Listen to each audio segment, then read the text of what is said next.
This book contains names and stories of First Nations people who have passed on. At times, it also covers issues of a sensitive and traumatic nature. These are voluntarily shared by First Nations AA members active in recovery from alcoholism, using the 12 steps of AA and supporting others to do the same. David B's story. Hello, I'm Dave, and I'm an alcoholic. I picked up my last drink in 1978. I came to AA trying to outsmart the law. Why have I stayed? Well, that's a whole other story. I was born and bred in La Peru, Sydney, to a large, poor family. My twin sister and I grew up the youngest of 11 children in what I remembered to be a loving but chaos home. Times were tough back then. Sport was one way to hold onto some innocence. But by the time I was 15, I started to drink.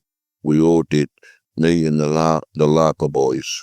Sometimes we would hang out on the mission with the old fellas, and sometimes we would head to the south coast to surf and play footy. After mucking around at the beach, we would look for ways to get into the local pub, even though we were underage. I remember once asking if I was old enough to drink. I had this baby face, so I spoke in a deep voice and told the guy at the door I was a jockey apprentice. He didn't think I filled him, but for some reason the big guy moved aside, and then I went. It didn't take long for me to start getting into a lot of trouble around drinking and around drugs.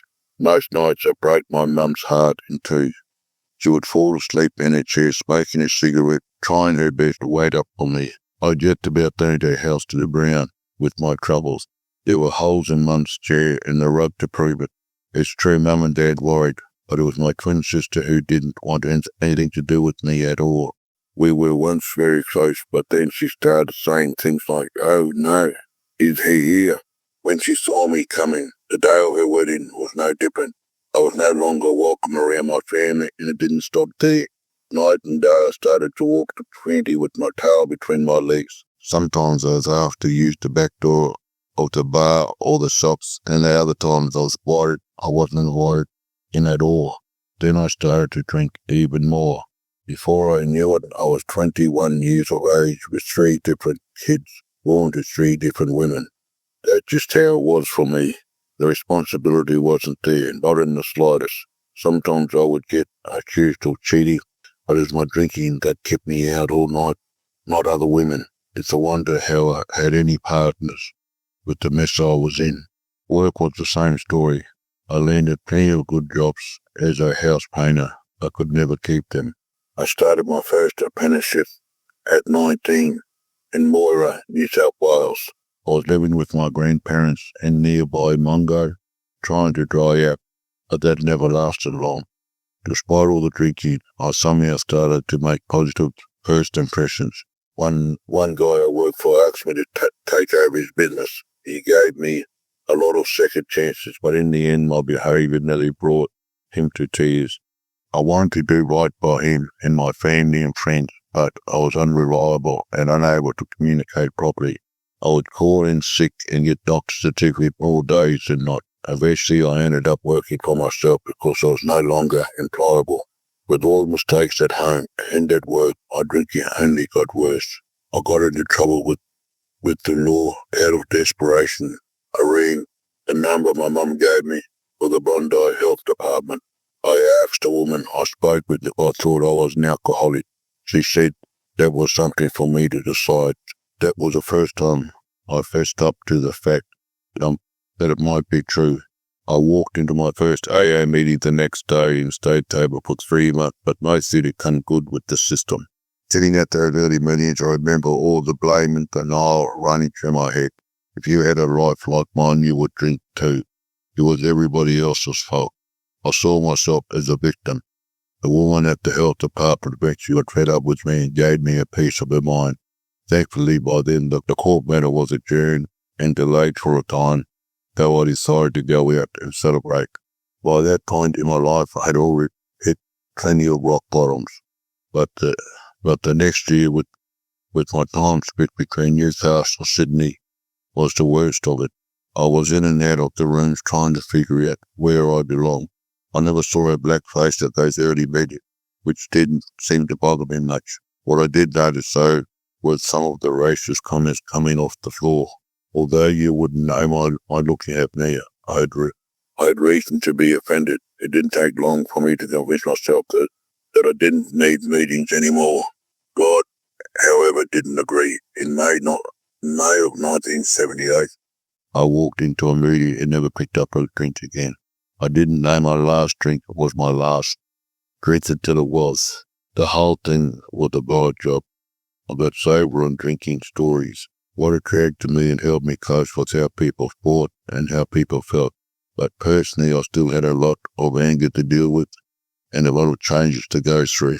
Alcoholics Anonymous itself was relatively new in Australia. At the time, there was the Big Book and the 12-step and 12 tradition, but that was about it for AA literature. Most of the meetings were like the ID meeting. Several of us tried to promote service work in the area, but it was a struggle. I, for one, was relieved when more Aboriginal people started to attend meetings. Later at rallies, I would also meet the occasional black fella. I found some terrific support from Laurie B., who was like a father to me. Unfortunately, the more I got involved in AA, the larger my ego became. I flawed my sobriety and couldn't see all the program had on offer. I was attending meetings, but more as a dry drunk. I had a blind spot as I walked around thinking I had it all sewn up. I had always believed in God, but still wasn't acting like it. I started to go backwards, regression is sneaky in the program because it too takes place one day at a time. It's so subtle you don't always see it. I certainly didn't. God kept me sober all those years, and even though I was spiritually bankrupt, it took a liver transplant and being at death's door for me to finally let him in. I woke up in the intensive care unit. Once my surgery was over, with an overwhelming feeling of God's presence. I mentioned this to the nurses who thought I was off my skull, so they called down to the hospital psychiatrist who said I wasn't crazy. And before long, we were laughing and talking about beautiful, resilient women of all things. What wasn't a joke to me was my newfound reliance on the Lord. I really leaned into him after that day and every day since, especially as I battled with some depression over my mortality. These days I continue to make living amends by simply putting one foot in front of the other. I work the steps in bits and pieces through daily routines. Every morning I get up, eat breakfast, do some readings and go to work. I help others. I attend a lot of different meetings in person, and eventually I like to mix it up. I spend time fishing with my family who have welcomed me back into the fold. I'm careful not to fall into any traps. 80% of life is humdrum, but we alcoholics like yourself, we must continue to broaden our horizons spiritually, stay rich. I still see how people in the program fight all their way through their struggles. The difference is I'm no longer on the outside of you. I'm a survivor. Speaks from my own experience to remain present one day at a time. David B.